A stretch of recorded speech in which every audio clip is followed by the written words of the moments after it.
Good morning mga idol. Let's ride. Okay, good morning mga idol. Tuturuan ko kayo ngayon kung paano pumick up ng pasahero kay Mubit. Pero unang-una, kailangan mo nating i-open yung check natin kung naka-open yung data natin tsaka yung location natin. Ayan, tapos yung Grab driver app natin, i-open na natin yan. Go online tayo para sa start verification now. Yan, tatapat lang natin yan.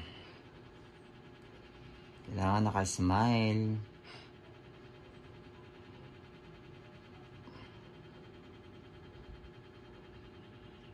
Yan mga idol. Pwede nating, bago natin i-set up yan, kung ayaw nyo ng naka-auto-accept siya. Yan, naka-auto-accept. Pag manual lang gusto nyo, yan, pipindutin nyo lang yan. Tapos, i-set up nyo tong service type. Yung mga, kung ayaw nyo ng malayuan, kunyari, yan, taga Rizal ako. Ayaw nyo ng mga taga Cavite, papuntang Cavite, Bulacan, i-off nyo lang yan. Yan, naka-on, i-off mo lang yan para hindi ka bigyan ni Mubit ng papunta ng Cavite. Yan. Basta dito lang yan sa service. Papuntang Bulacan, i-off nyo rin yan. Yan, kung mga ayaw yung lugar, i-off nyo lang yan. Yung mga moto saver, yan, on mo lang yan para bigyan ka ng mga promo. Yon mga idol. Mubit, moto taxi, naka-on lang yan palagi.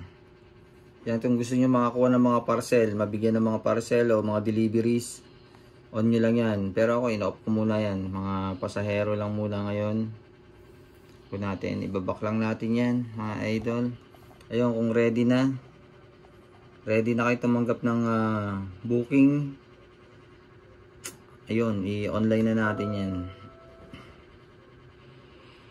Ayan, maghintay lang tayo, i-auto-accept na natin para mabilis na pasukan ng booking yan. Ayun. Ito nga pala ito yung service type kanina, no, yung mga ayaw nyo, yung mga gusto nyong lugar lang, i-on nyo lang yon. Tapos ito yung may destination. Kunyari, pagod na kayo, gabi na.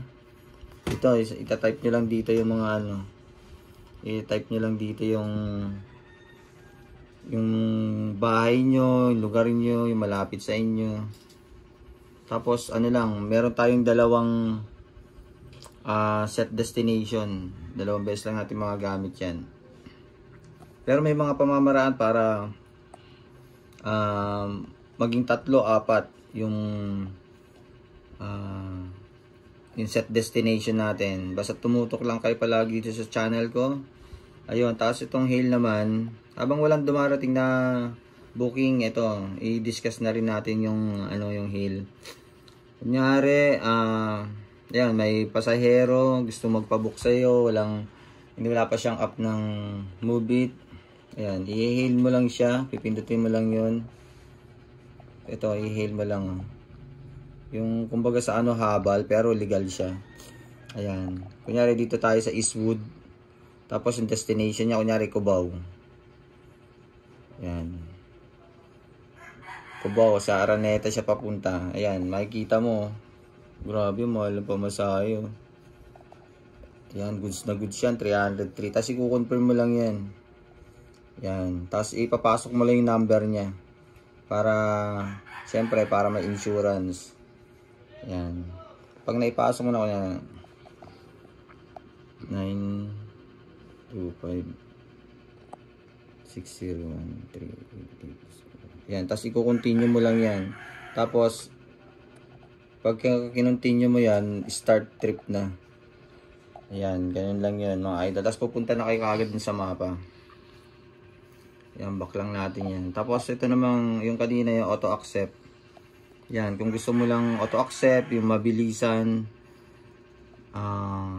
ako nag-auto accept ako palagi para mabilis yung pasok ng mga bookings natin. Tapos pag manual manual, kunyari, ayaw mo nang, gusto mo nang mamili ng pupuntahan. Yun. Yun, ano ka lang, mag-manual ka lang. Pwede ka nang mamili dyan eh. Yun nga lang, pagka in-ignore mo, bababa yung ratings mo. Kung naghahabol ka sa sa mga incentives, mag-auto accept ka na lang. Ayan, yan. Okay. Tapos, ito, sa earnings mo naman yan, wala pa akong biyahe. Tinanghali tayo ngayon. Ayan.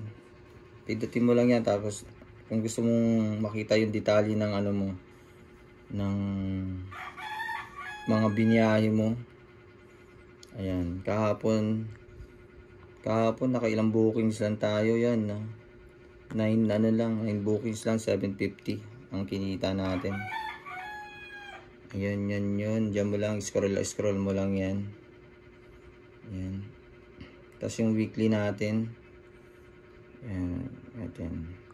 Yung weekly. Ayan, ito ang pinakamarami ko yatang makikita mo naman yan dyan.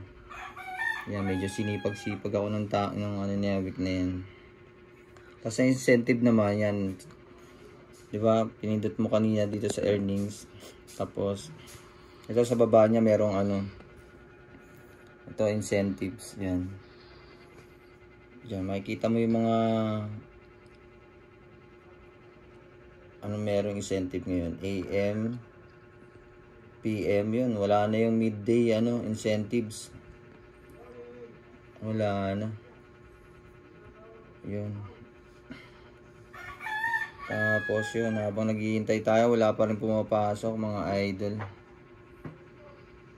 Ayun. Ano ba? Ito sa earnings din, tingnan natin yung wallet. Ito yung sa wallet natin. Yan, dito mo makikita yung mo. Dito hindi ka na magta-top up ngayon. Yan, dito nakukuha ng commission si Move It. Ito yung cash mo wallet mo rito, ipapasok mo dito sa GrabPay wallet mo.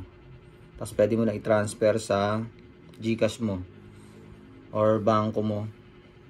Yun mga idol, mabilis na lang ngayon. Dati inaabot ng 1 araw, 2 araw, ngayon real time na. Pag nag-transfer ka sa GrabPay mo, yun, 1 minuto lang yun, naka-transfer na agad. Ano pa ba nakalimutan natin mga idol? Yun, mamaya ituturo ko sa inyo kapag kami pumasok na booking.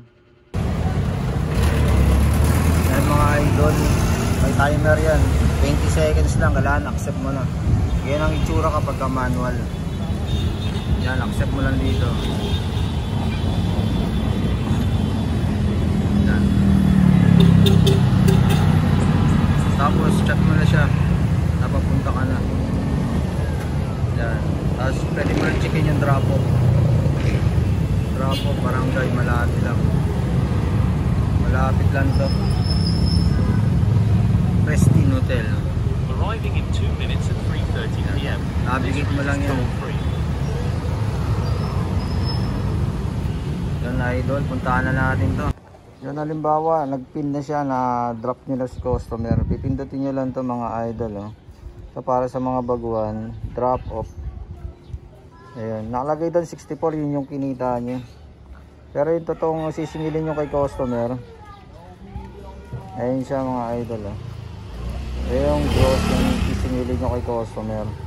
Kasi kukonfirm nyo lang yan. Tapos yan mga idol, i-rate nyo na si customer kung mabait ba siya sa'yo.